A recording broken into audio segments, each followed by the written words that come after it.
Hello बच्चों, चलिए प्रश्न पढ़ते हैं। तो प्रश्न में दिया गया है बैसिलस थुरिंजिएंसिस से प्राप्त क्राई फर्स्ट एंडोटॉक्सिन किसके प्रति कारगर होते हैं। तो हमारे पास विकल्प हैं मच्छर, मक्खियां, निमेटोड या फिर बोलवर्म। तो इस प्रश्न की मुख्य अवधारणा के बारे में हम जान लेते हैं। तो यहाँ लिखेंगे मुख्य अवधारणा।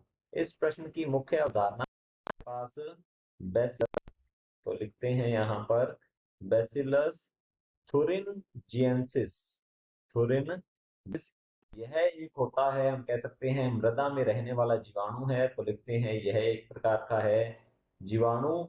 यह ग्राम धनात्मक जीवाणु होता है और यह जीवाणु जो है यह कुछ जीव विष उत्पन्न करता है। तो इसमें पाए जाते हैं क्राइजीन। तो यहाँ लिखेंगे इसमें क्राइजीन पाए जाते हैं और ये क्राइजीन जो है ये क्रिस्टलीय प्रोटीन उत्पन्न करते हैं। तो यहाँ लिखते हैं क्रिस्टलीय प्रोटीन उत्पन्न करते हैं।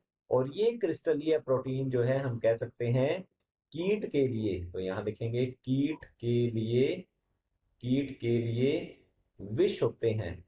क्योंकि ये क्रिस्टलीय प्रोटीन जो है ये जब तक जीवाणु के अंदर है तब तक तो प्राक विष के रूप में रहते हैं, परंतु कीट की आहार नाल की क्षारीय पीएच में घुलकर उसकी आंत की एपिथेलियल कोशिकाओं को नष्ट कर देते हैं, जिससे कि कीट की मृत्यु हो जाती है। इसलिए कीट के लिए ये विष का कार्य करते हैं। तो हमारा जो प्रश्न है बैसिलस थुरिंजिएंसिस से प्राप्त क्राई फर्स्ट एंडोटॉक्सिन किसके प्रति कारगर होते हैं। तो यहाँ पर क्राइजीन जो है इसका उदाहरण लिया गया है क्राई फर्स्ट। तो यहाँ लिखते हैं cry first. Cry first AC प्रकार का जो जीन है, यह जीन बोलवर्म, तो यहाँ लिख सकते हैं यह जीन जो है बोलवर्म, तो लिखते हैं बोलवर्म के लिए विष उत्पादित करता है। बोलवर्म के लिए विष उत्पादित उत्पादित करता है। क्राई फर्स्ट एसी जो ये क्राई जीन है, इस जीन को कपास के पादप में डालकर बीटी कॉटन का निर्माण किया गया है। तो यहाँ लिखते हैं बीटी कॉटन या बीटी कपास इसे कहा जाता है।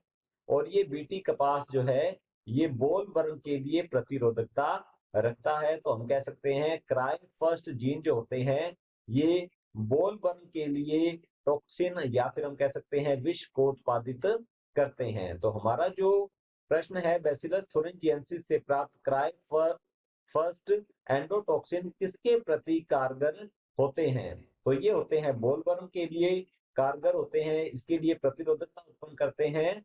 तो हमारे पास विकल्प है मच्छर, तो हमारा पहला विकल्प जो है ये गलत होता है। बी दिया गया है मक्खियां, तो इनके लिए भी ये कारगर नहीं होते हैं। तो बी हमारा जो ऑप्शन है या विकल्प है ये गलत होगा।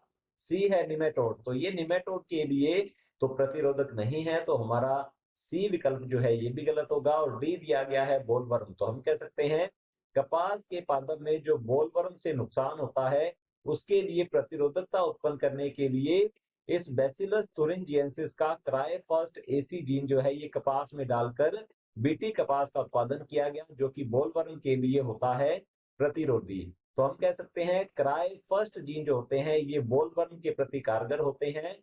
तो हमारा विकल्प डी बिल्कुल सही उत्तर है। आशा करता हूं आपको समझ में आया होगा। धन्यवाद।